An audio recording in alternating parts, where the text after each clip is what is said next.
Hello everybody. So I was lucky enough to attend a conference last year where GottaBe Marketing Agency did a talk about diversity within your business. And Bronya and I really thought this was a topic that we needed to talk about. But whilst compiling the podcast, we really felt an expert would be able to answer our questions with much more clarity than we could. So we are lucky enough to have Martin from GottaBe, who will be answering questions today about diversity and inclusion within a small business. Hello, Martin. Thank you for coming along today. Hello, guys. Thanks for having me. You're very welcome. We know you're from GottaBe, but would you be able to tell us a little about the company and about your role as Client Services Director?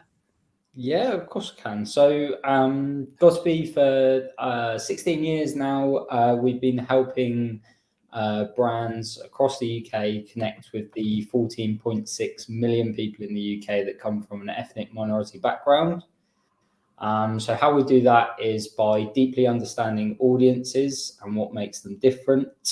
So as many people know, we are all shaped by our background, and for those that come from an ethnic minority background, that is very different, both about how they consume media, but equally what kind of motivates them and the behaviours that they show as well. So we've worked with some really great brands and are doing some really kind of cool work in that space as well. Excellent. So, see, the first word I say and I cough. Look at that. Right. So, jumping straight in, please, can you share with us what diversity, equality, and inclusion means to you? Yeah, of course. So generally what I do is I split each of those words out and look at the meaning of them individually. So for me, kind of diversity and inclusion are the kind of ones that are probably a bit more fluffy than anything for me. And the real hard hitter is equality, or rather equity. So for me, diversity is just about making sure people from minority communities are visible and that we give them a voice. So I think there's two really important things here, is to ensure that we're not being performative with that. So the example that I always use from a marketing perspective is the Dove campaigns, where you see a kind of smorgasbord of colours of skins, colours and tones of skins, that is quite kind of, look, here you go, here's everyone. So it's avoiding that kind of performative nature. And then I guess the real kind of value of diversity for businesses is having that diversity of thought. So yes, from ethnicity perspective, but equally from lots of other different walks of life, what that allows businesses to do is think about problems in completely different ways. So we see it in our own business. Whenever we have a problem to solve, lots of different people will come up with different solutions based on their background. And as I mentioned, that may be ethnicity, or that may be something else. And I guess then inclusion is that piece I mentioned in diversity, but then developing that, it's about ensuring everybody has a voice and that voice is heard. And I think that's a really important thing, especially for businesses, is that those voices are being heard and listened to, and that person is able to understand that they are being heard and that something's happening based off what they've said. And I'm sure we can go into that with a couple of questions later as well. And the last one, equality and equity. So I always talk about equity more than equality, because I think it's a lot more important and poignant than equality. So to separate the difference, because some people don't know, equality is giving everybody the same thing. Equity is giving everybody what they want based on their circumstances. So the best way to give the example is the example that I always give is, Bronya, what size are your shoe? 7. 7, right. So if me and you were to have a race, and I gave us both size 10 shoes, you wouldn't be very good, would you? Because they wouldn't. It would be a big mess. Exactly. So that's equality. So that's giving us Right. both the same shoes. But if we were to run the race and we were to use equity, I would give you size 7 and I would have size 10, and then that would be a fair race. That makes perfect sense. Perfect sense. Yes. That's the real differentiator that I use for everybody when you're kind of talking about the difference. Yeah. I found when I was putting the questions together that equity and equality, equity is being used as much as equality now. So it's like that word is becoming a better description, really, as you just said. Yeah. Do you feel diversity and inclusion in the workplace is becoming something that all businesses are including within their working practices now? I think it's definitely something that all businesses, no matter what shape, size, should be including in their business practices. Many are taking it up and using it performatively. So they'll write EDI policy and it will sit in a cupboard somewhere or in a handbook somewhere and read it for the next 5 years, kind of thing. Yeah. And again, we go on to those kind of things. But I think it's definitely something that companies should be focusing on.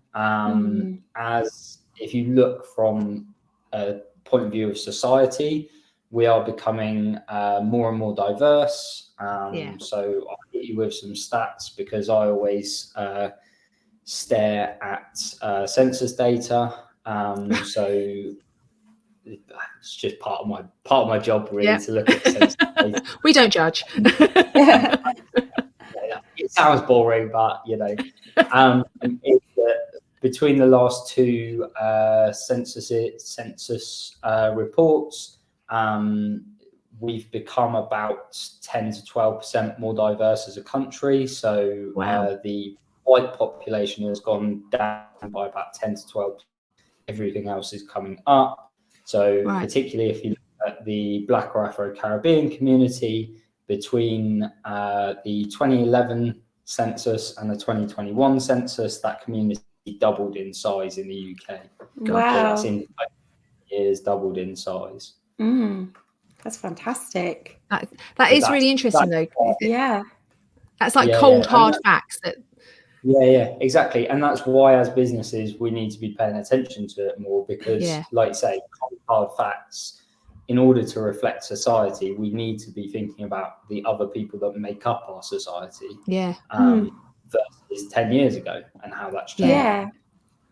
Yeah. And I suppose, I mean, some people see it more than others because I live in Surrey. I live in North Surrey. I live in Epsom, but we are like literally on the boundary of London. And going into London, you see a huge diversity. Whereas then when I lived in Winchester, the diversity was much smaller. So not everyone is aware, are they, of like how things are changing, because everyone's little world is different, isn't it?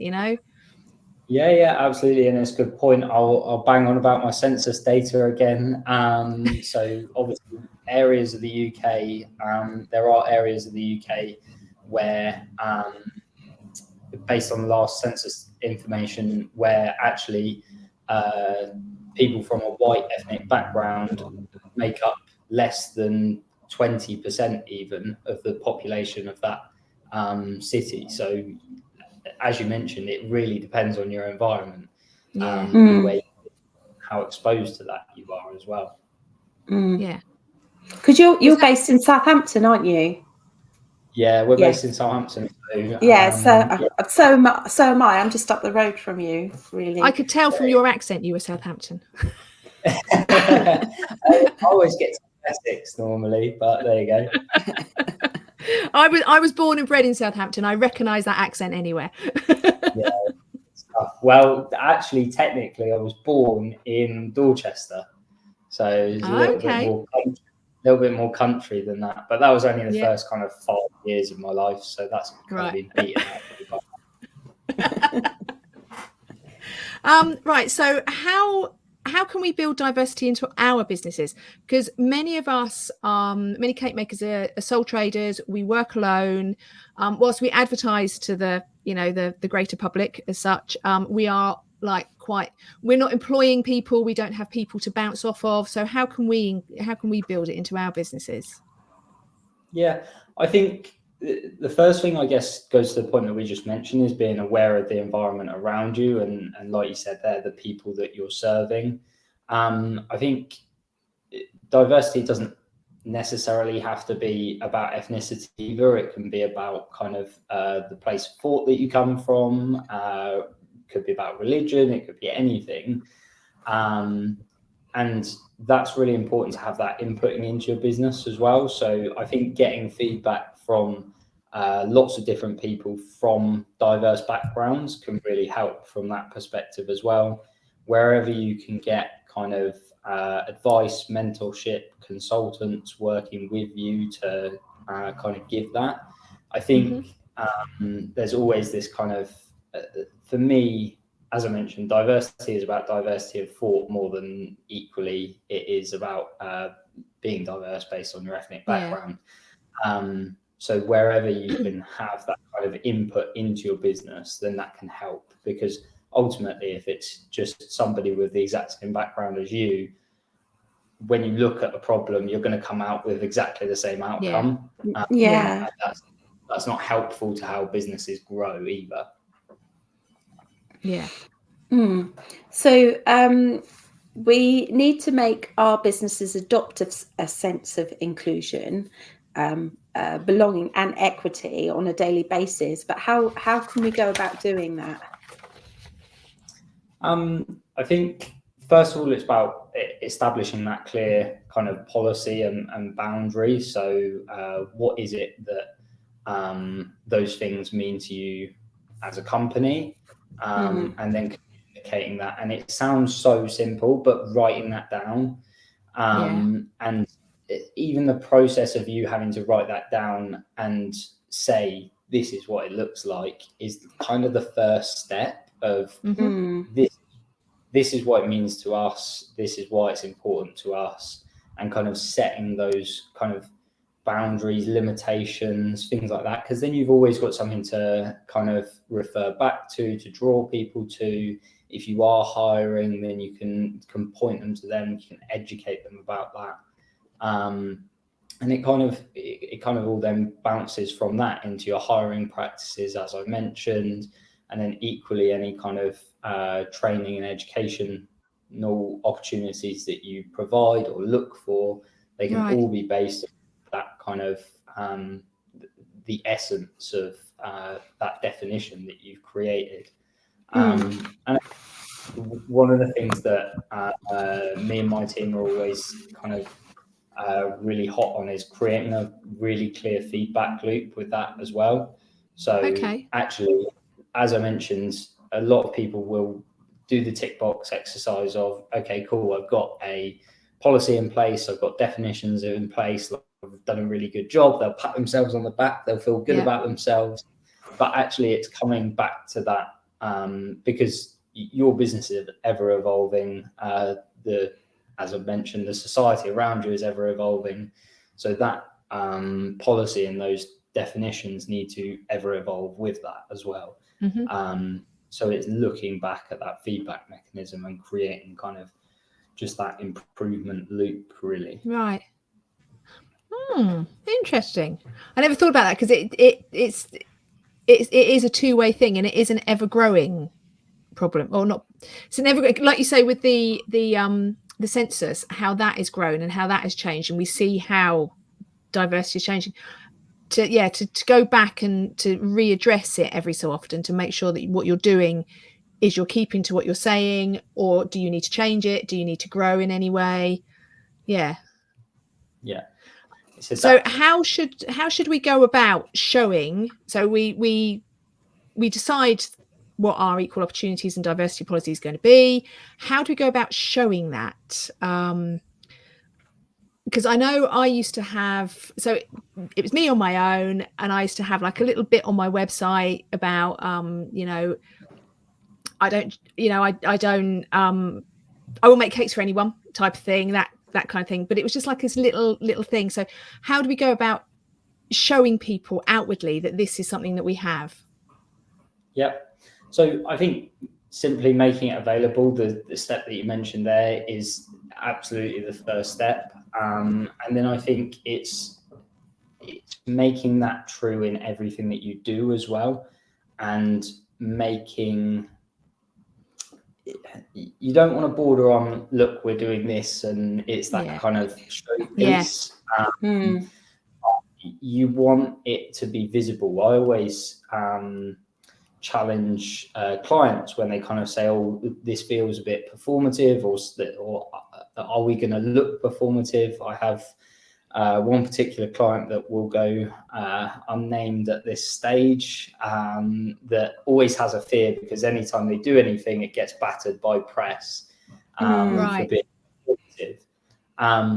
But ultimately, they are making that step, and then it goes back to that feedback loop of, okay, well, maybe I'm always going to get bad press because I'm going to get bad press because they get bad press for whatever reason. But at least then you can kind of make that difference, and you've made that impact as well. So I think making that available and making it apparent to the people that you work with and work for, that is something that you feel is important, and that they can kind of get on board with as well. And then I think it's about kind of ensuring that you build that into your hiring process. I know you mentioned kind of working alone, but equally whenever you do get to the point where there is opportunity to work with others, whether that's directly or indirectly, it's about making part of that as your part of your onboarding process. It's to be as much a part of the culture of a business as it having a drinks fridge in your breakout room, or sitting a bunch of awards here, or whatever. I suppose, I mean, because although a lot of us we don't employ people, but we don't work in isolation either. So as a wedding supplier, there will be lots of other wedding suppliers that we will work in amongst. So it's just making sure that everyone knows where we are on, within that group of suppliers, because you get recommendations and referrals from other suppliers, and knowing that you're getting referrals and recommendations from like-minded individuals, isn't it?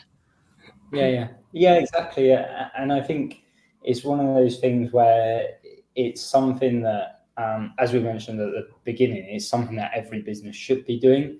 It's some are doing better than others. Now, I'm not saying do it for a competitive advantage, because then you're doing it for the wrong reason. But I think if you can do it, live it, and showcase it, then you don't really need to shout about it. You just need to kind of do it, and it's seen. And that's ultimately the best kind of advocacy you can give for it, is actually just doing it and letting it be seen by people, and really kind of living the words that you speak, I guess. I agree with what you've said then. Just do it gently. It's much better. What should or shouldn't be in our diversity policy? I think the scope of what can be in your diversity policy is massive, and there's loads of useful kind of pieces online that will help you build it out, free tools that will help you build it out, and things like that. But I think you should really use them to grasp a kind of template, almost like a skeleton for that, and then really put what you want over the top of it. So things that you should really think about are things like kind of talking about the scope and purpose. So again, like I mentioned, what is diversity, equity, inclusion to you and to your business? and why is it important to you and your business? Obviously, you can look at things like equal opportunity, non-discrimination, those things kind of accessibility and accommodation, those kind of things need to be key to it. I think any really good diversity, equity, inclusion policy includes details of how you train and educate around those areas, and equally who it is that's accountable to the policy, but equally the evaluation of that, so that you can really showcase, right, this is what we're doing, this is the person that is really spearheading this, and actually this is how we're kind of showing that we're evaluating and continuously improving as well. And I think really, other than those kind of few really important things, it's about making it true to yourself and making it true to what these things mean to you as a business and the reason why it's important to you as a business as well. Right. Because, as I mentioned, if you force yourself to write these things down, then you force yourself to be accountable for those things that you say it is. So that then really kind of builds the backbone of it and keeps you accountable. That's what it's for, really. Yes. Yeah. Do like a good policy like that, actually. Don't like all policies, but that kind of policy. Accountability is always a good thing. Always a good thing. So obviously, other than living and breathing are diversity policies and equal opportunities, where should we be putting this that other people can see it? So should we be publishing it anywhere? So other people, if they have a problem or they have a concern about who they're hiring to make their cakes, so they can see that, this is what we're trying to offer to people. Yeah, definitely. So as you mentioned, company websites kind of through and through, easily done. Things like if you're working with suppliers, if you're working in networks, things like that, one of the things you simply can do is gather all their emails up and go, by the way, we've evaluated our diversity, equity and inclusion policy. Here's the latest policy. If you've got any questions, ask us. We have a bunch of policies like that we actually put on our onboarding forms. So actually, when we sign a new client, we say, look, these are all the things that we stand for. If you want to have a read, then here they are. Because for us, especially something like this, it's really key to the things that we do and the work that we deliver. So we want to be really clear with people from the outset that actually these are the things that are really important to us. Have a look through them. And kind of reinforce that straight away as well for us. Because we often say, we sort of like talk to cake makers and we say, when you're sending out invoices, always make sure you send out terms and conditions. So I was just going to say that. Always go into your terms and conditions. Put a link with it there. Yeah, to just highlight it. These things are literally as important as your terms and conditions. Obviously, you've got things like modern slavery and stuff like that as well that are kind of equally you want all of your suppliers to know about and are key to who you are as a business and who you are as an employer and who you are as a contractor. So they're important things that you can input in at those points as well. Yeah. And I think as it's becoming people are becoming more and more aware of these things, people are actually looking out for contractors and for suppliers that are doing this kind of thing. Yeah, exactly. It goes back to what I said at the start in terms of everybody should be doing it, and I think that's becoming the expectation and the norm at the moment is everybody should be doing this, and then soon you won't be measured on if you're doing it, you'll be measured on how well you're doing it. Because everybody's doing it. What role does language play in multicultural communications? Yeah, so as I mentioned, the UK is becoming more and more diverse. So it's really important that people are being communicated in a way that's easy for them to understand. If English isn't your first language, then it's much easier to understand something if it comes in your native language, whatever that may be. And I think you can definitely take pieces from that when we're talking about the things that we've talked about, as well as it's understanding what is different about a person, and therefore how can I make your experience easier as an output. So one of the really kind of important pieces of work that we did previously was we worked on a vaccinations campaign for the NHS. So as we all know, during COVID-19, there were certain people from minority ethnic backgrounds that didn't take the vaccine because they were scared of certain things or didn't feel it was as available to them because they didn't have the information about where to go and get it or anything like that. So a lot of that communications we actually translated and gave to them, because it's just a way of ensuring that they have it in a way that's accessible for them. And I think that's a key.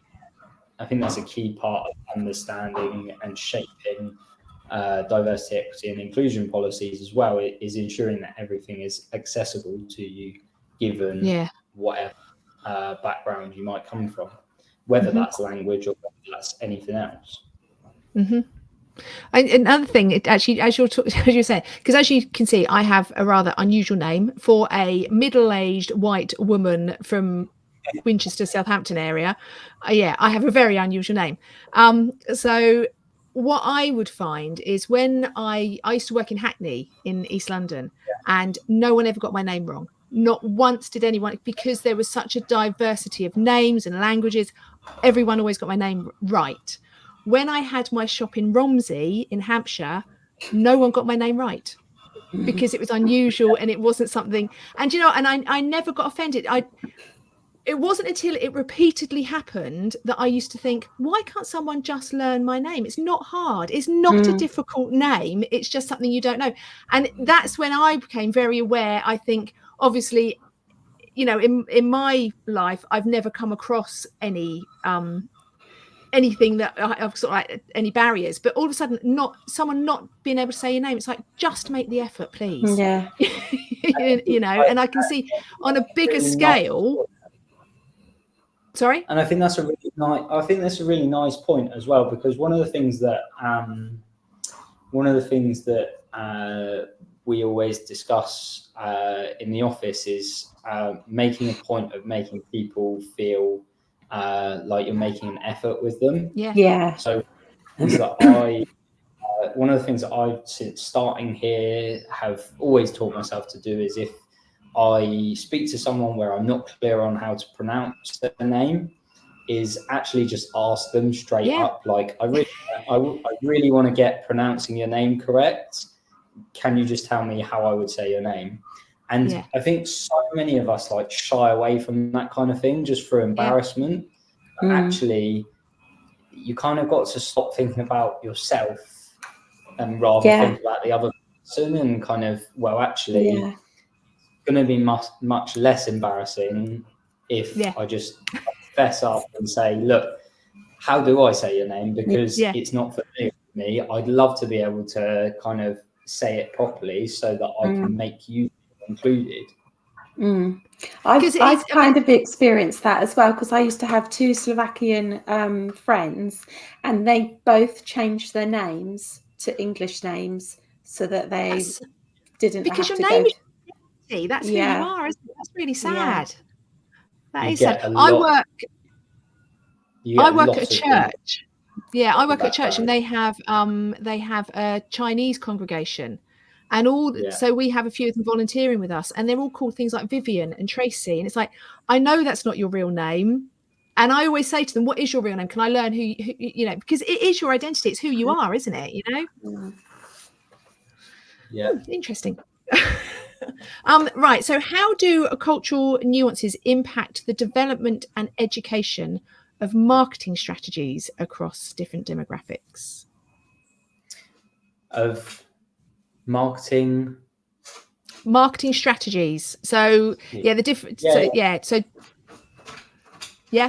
Sorry, you cut out a little bit on the last figure. I don't know whether it's my internet. Do you want me to read it again? Go on. Right. So, how do cultural nuances impact the development and execution of marketing strategies across different demographics? Yeah. So I think it goes back to what I said right at the start, really, is somebody's culture background shapes who they are as a person, and really developing that into marketing strategies. It is no different for marketing people. All we have to do is understand what is different about the individual that makes them behave or motivate, or about where they're searching for things and things like that. So with that understanding, we can then develop kind of ways of reaching people, and ways of talking to people from different kind of cultural backgrounds or ethnic backgrounds, that really enables us to, I guess, our main job is understanding people at a really deep level, so that we know that we're talking to that person specifically. And that's no different to the things that we've spoken about throughout this. Everything that we do from a kind of marketing point of view is exactly what you can apply to your business from a kind of policies point of view, because all we do really is, it sounds really fancy and it sounds really fun and it sounds really cool, but all we really do is take the time and effort to understand people. And that kind of all my job is really understanding people.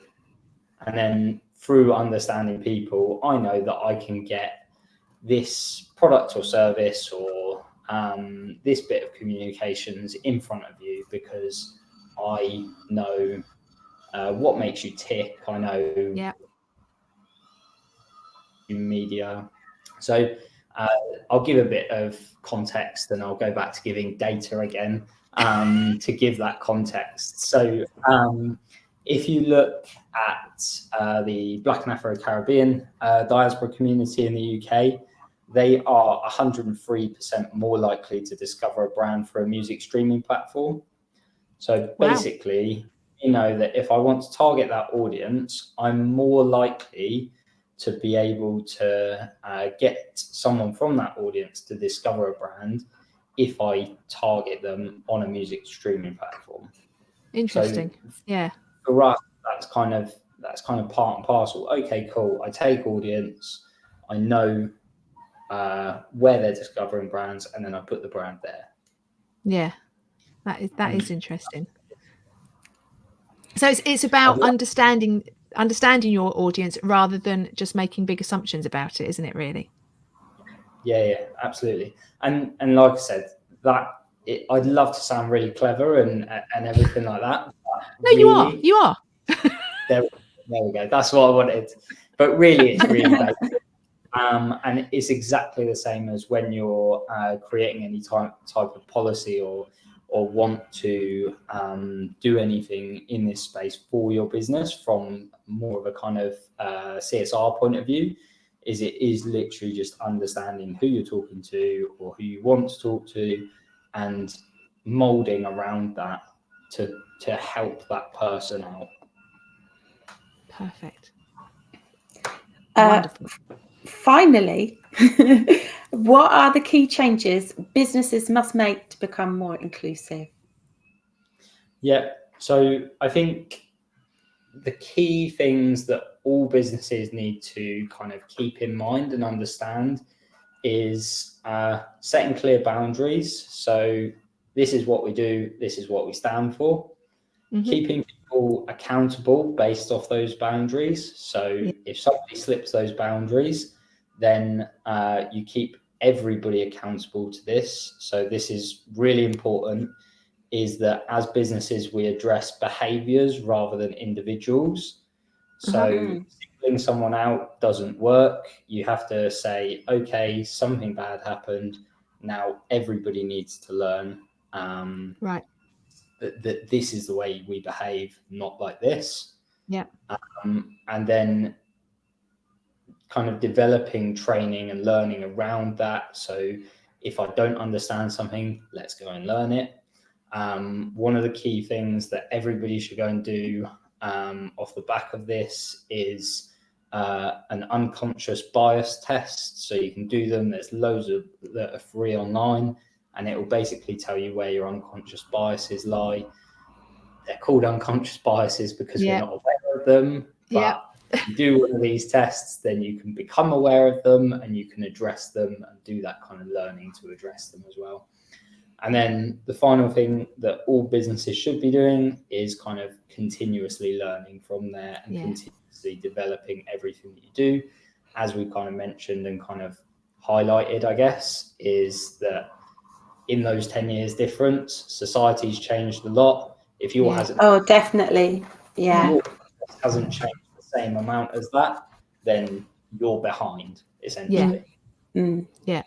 Is it funny? Unconscious bias, that's a word that we've heard a lot this week with Donald Trump going into the Donald Trump jury. I still can't understand how that's going to happen anyway. But it's like that. It's a word that I've heard so often, unconscious bias, in this just like past week that we do. We've all got them. We shouldn't be afraid of them, but the more we know about where they lie, then the more we can learn about how to overcome them as well. Yeah. Excellent. Yeah. Don't be scared of you, because it's all part of you as well, isn't it? That's your background. Right. Yeah. Anyway, so thank you so much for coming and chatting to us. Yeah. We were worried about dealing with this ourselves because we knew that we'd trip over it. So it's really nice to have an expert on to talk about it. So thank you very, very much. And you knew your stuff, your statistics. Gotta love a stat. I'm the numbers man here, Sammy. So good. Right. So where can we find GottaBe, and what is your website and your socials for our listeners to go and have a look and get in touch if they want to? Yeah, of course. So it's GottaBeMarketing.co.uk is our kind of main brand. How we work is we've got two brands. So the brand that deals with this side of what we do is equally called GottaBeEthnic.co.uk. And then socials are just GottaBe Marketing, and everything's on there. If you go to the GottaBeEthnic.co.uk website, there's loads of useful resources on there around kind of different audiences. Yeah, there are, because I watched. I think there's videos on there, aren't there, as well? Yeah, because I watched some of those. From, like conferences that we've done in the past. Yes. The really interesting one that we do every year that gets a really good response is the ethnic marketing calendar. So it highlights all the dates through the year that there are significant ethnic and cultural events. That's interesting. Yeah, I guess that can help feed into a lot of what we've talked about as well. Obviously, we've just had the end of Ramadan, so Eid, which is through Vaisakhi as well. And then we've got a number of kind of upcoming celebrations from different cultures and religions and things like that as well. Is we love a celebration in cake making. Oh gosh! Oh yeah, I've just done some Eid cupcakes actually. Is there a national week as well, a national awareness week, or am I thinking? So you've got loads across the year. So you've got South Asian Heritage Month. There's obviously Black History Month. And there's loads throughout the year. All of them will be on that resource as well. Perfect. It's available. Amazing. I will look that up and I will put that in the show notes so people can go and check that out. So yeah, I think that'd be great.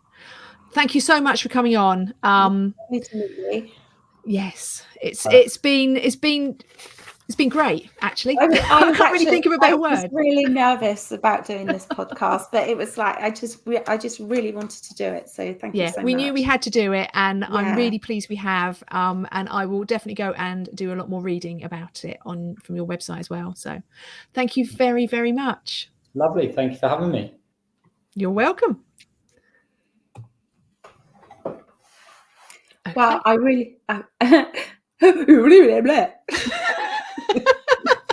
Also, also, if anyone heard Sammy's dog howl, it was Yeah. Sammy's dog howling. What can I Yeah. say? Ow. She agreed with all of it. Yes, she did. We were saying that it was an episode that we really, really, really wanted to do, but we didn't want to trip over ourselves and do it badly. No, definitely. So it was very lovely to have Martin. Yes, and he was such a nice chap. Yeah, such a nice bloke. Yeah. But yeah, I know that we would have been really worried if it was just the two of us. Yeah. So it was nice to have an expert. It was. And I hope you've all learned something. I think I have, and I used to have something like a little bit of blurb on my website a few years back, but I think it should be deeper and more in depth now. Definitely. And it should go out with terms and conditions. I think that's a very good idea.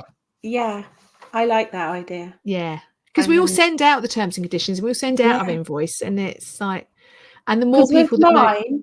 On Bake Diary, they have to accept it. So okay. So they have to have read it or looked at it, opened it. Yeah. So that if they've scrolled through, they'll see. And I think the more people that become aware that you are conscious of this, the more you will get known as someone that you are conscious of being, doing things as unbiased as possible. Because a lot of my clients are multicultural, got a wide range, and my family are neurodivergent, and LGBTQ plus as well. So you kind of live that. You live it anyway because you very much, because it's very close to you, a lot of it. Definitely. But I tend not to. But I think with my other job as such, that's quite neurodivergent at times. And educating older people as well. Yes. That's hard work. Not necessarily pointing out what they've said is wrong because they think that's right, but re-educating them so that they understand what they've said. And understand why it could be offensive. Yeah, definitely. But no, I'm really pleased we've done this episode. Really, really pleased. So thank you for Martin. Yes, it was a good guest. Yeah. I'm so pleased. Yes. Right. I'm going to go straight into it's time for product of the week. Product of the week. Product of the week. There you go. Some clapping this week. Okay. I think you're first this week. I am just going to get my trusty phone and open my link. So, as you know, Couture have brought out a new paste, or they've updated their paste. I just want to go, have they? Sorry. I didn't know that, but okay. It's so they've updated their recipe, have they? Yeah, they've kind of pimped it. Oh, okay. Which is one of those things that we all sit there and go, oh no, they've updated their recipe. What's going to be like? I love if I've said it wrong and that it's not been updated, but the packaging has changed. I'm sure I have heard on the grapevine actually that it has been updated. Yes. Couture is the luxury quality sugar paste everyone is talking about. So I decided to do something a bit different because I normally buy the 2.5 kilogram packs. I bought the 7 kilogram tub. So it comes in a big block in a bag. In a tub. Yes. I've had the sugar paste in the big tubs, and you have to turn them over and lift the tub off. Yeah, and cut off what you wanted. But it is handy because those tubs, you can use them for all sorts of things. Yeah, that's because I'm moving in the future. That's why I specifically bought it, because I thought, that would be handy to carry stuff in. But I have used it, and I love it. It's good. I've always loved Couture anyway. It's my favourite, but it just feels really smooth. It smells good. It's kind of stretchy. I don't cover boards in Couture. No, 'cause it's usually you ship expensive. Yeah. But I thought I'm doing a special cake tomorrow. Right. So I pushed the boat out and I coloured it, and Mhm. it looks really lovely. It's smooth. It just How went does it on taste? nicely. Because You I haven't know you would tasted have it? eaten it. I haven't. No, No, no. no, That I haven't. surprises me. Yeah, normally I'd be like, "Oh, blah, blah." No, I've Can had you a remember busy that morning. white chocolate sugar paste we used to Oh, buy? I just no, so just don't even get that in my house because no, no, no, no, no, no. And the other one that is really delicious is the Karen Davis marshmallow. Oh my Don't God, buy it that's because you will. yeah. Yeah. We had that at the cake and bake show, didn't we? Yeah, Yeah. it's so tasty. It's not overstretchy, but I thought it had a nice elastic feel to it. Right. So it won't droop or tear on deeper or large cakes or multi-tiered cakes.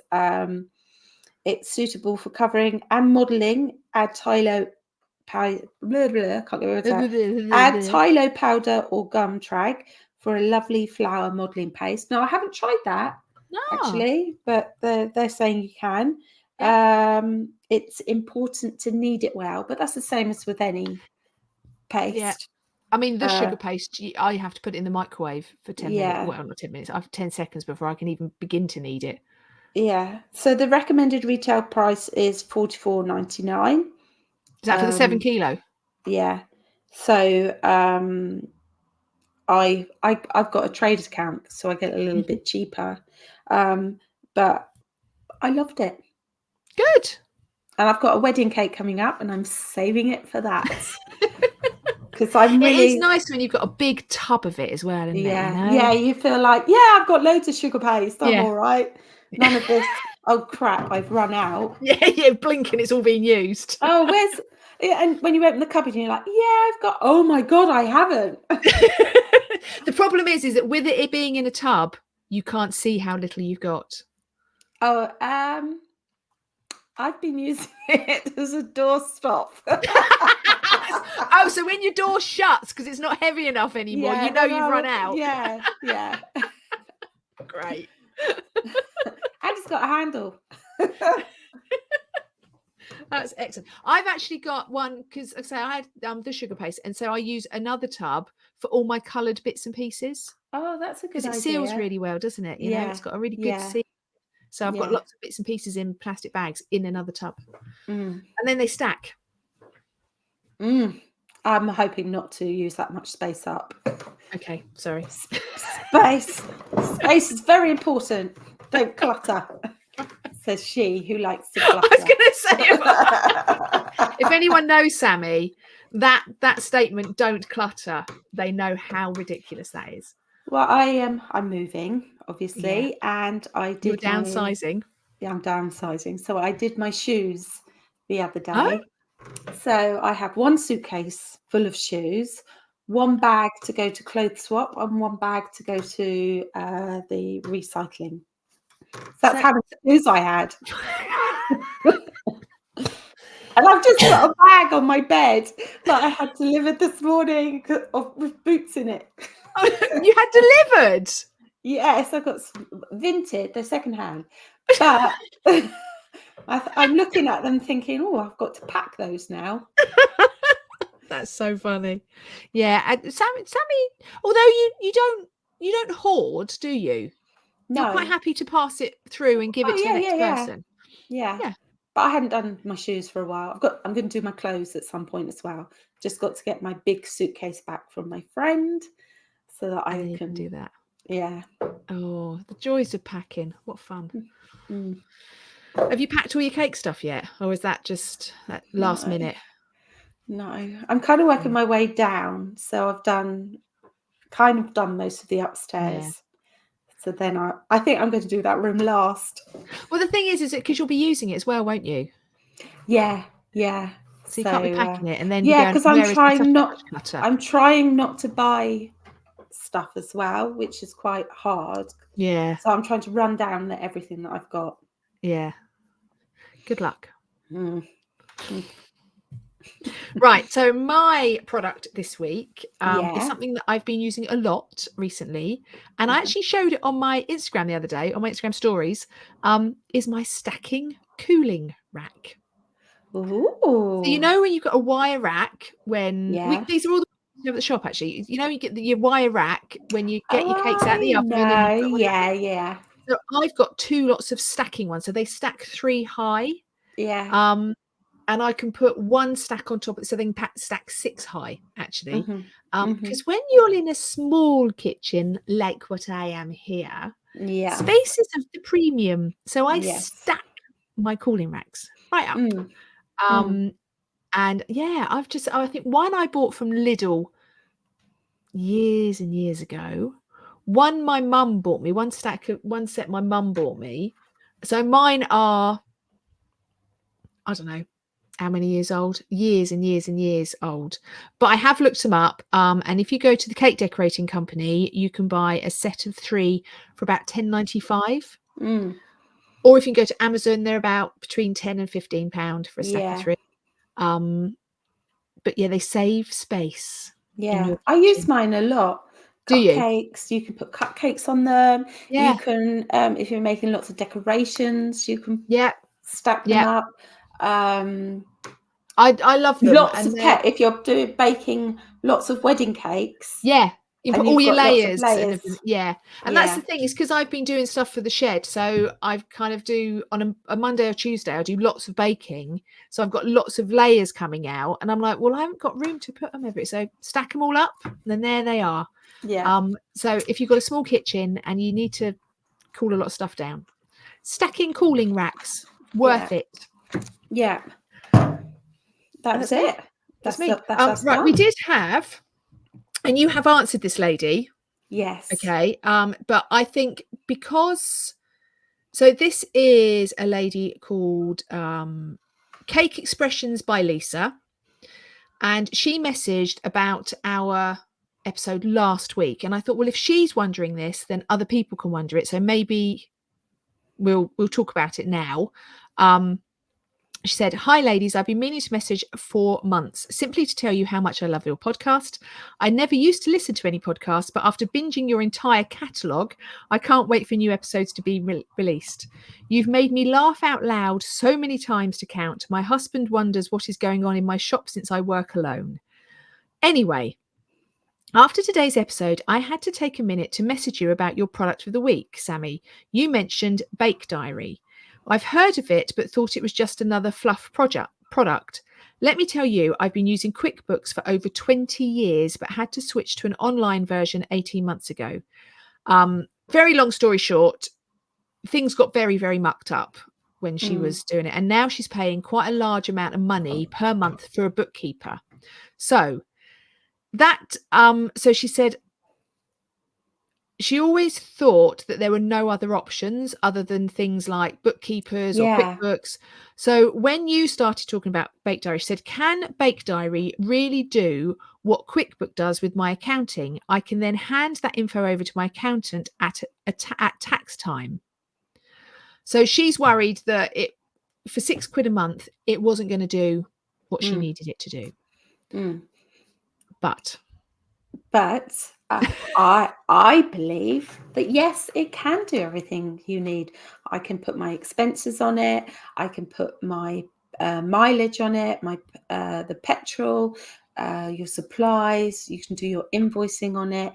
I do everything on it, and then I just hand it over to my accountant. To your accountant. So, yeah, and I think she has her own login as well.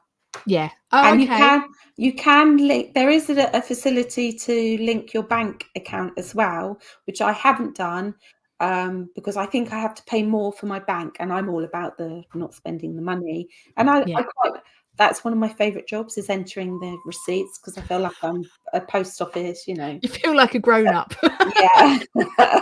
And so I quite enjoy that. But I think because this lady was talking about dollars, wasn't she? Yes, she's in America. Yeah. Yes. So I had a look, and it I think it was it 37 countries? I can't remember, but there are a lot of countries across the world that use it. Perfect. So not use it, or you can use it in that country. Yeah. So I just thought that if Lisa is having this question, then there probably are other people that have got the same question. Yeah. And the answer is yes, you can use it, or Sammy is using it to go straight to her accountant with it. So I'm sure you can in other countries. Yeah, I don't do, I load all the information on there. Yeah. Everything. But you can also do cake designs on there. You can enter all your prices. You can do quotations on there. Yeah. I think it's brilliant. Absolutely. So, but thank you to Lisa for getting in touch. And yes, asking Lisa. us. Yay, Lisa. And thank you for all your kind words to us. Always very appreciated. Lisa, Lisa. If you want to have your name sung by Sammy, then please do get in touch. Oh, excuse me. It's your doorbell. It's my doorbell. It's all right. My husband's in. So yeah, if you want your name to be sung by Sammy, then please get in touch and message us, and we will read out your message, and she will sing to you.